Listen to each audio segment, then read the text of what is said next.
Posłuchaj, synu, tato ci opowie, jak na Jackowie stawiał pierwsze kroki. Pulaski, Milwaukee, dolar na farta, stare adidasy i kurtka wytarta, w portfelu magiczna zielona karta, bez języka naprawdę niewiele warta. Oto Ameryka, droga otwarta, gazeta w łapie, na pracę polowanie, wynajęte tanie, byle jakie mieszkanie, kakrocie na ścianie, za nią Meksykanie, głośne stękanie, noce nieprzespane, telefony do domu, godziny przegadane, listy i zdjęcia, oczy zapłakane, trudne pytania, ciągle te same, jak mi tu jest, wrócę czy zostanę?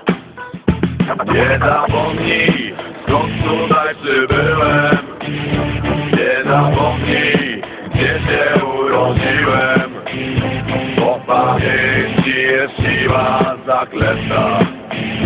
Więc pamiętaj, synu mój. Posłuchaj, synu, tato ci opowie, jak na Jackowie stawiał pierwsze kroki. Belmont, Milwaukee, okolica znana.